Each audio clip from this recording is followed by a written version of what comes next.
All right, guys. So a question I got recently: what are my thoughts on training to muscle failure all the time?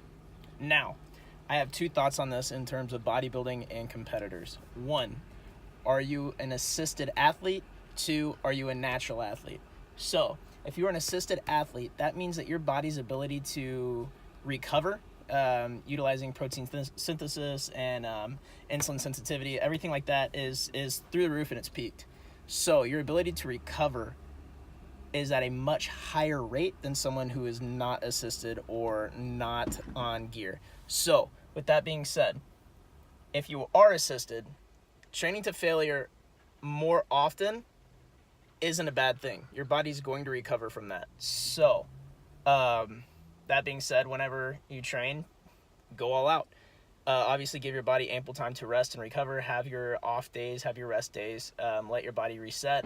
But you're going to be able to push yourself to the limits more than someone who's a natural athlete. Now, if you're a natural athlete, do I say go to failure all the time? No. Your body won't be able to keep up with that. You're going to overtrain. You're going to hurt yourself. Sorry to tell you this, overtraining is a real thing. Is it as prevalent as people make it out to be? No, it's not. But if you're going to go to failure, train to failure, you're just one of those guys, you love to be intense in the gym, still keep in mind that you need to think about long term. Are you going to injure yourself trying to get to where you're going? Because I know a lot of people, especially new competitors, they're like, I train, all out, balls to the wall in order to get my goal. Yeah, but if your goal is to get on stage for the first or second time, you want to be able to reach that goal and not injure yourself before you even get on stage. And a lot of veteran athletes will tell you the exact same thing. So you have to be smart about how you train, whether that's overreaching method, which is where you'll take like a 4-week period where you just kind of start to work up your load and your volume.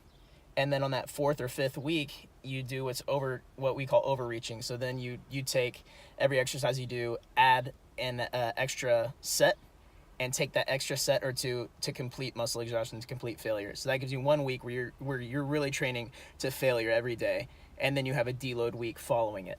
Now, if you're more of that person that wants to train to failure every day, I say just take one set or one exercise to complete failure on that muscle group. So typically it'd be your hypertrophy phase. I have with my athletes and myself, I like to utilize a hypertrophy day and then a heavy day with less volume, less reps.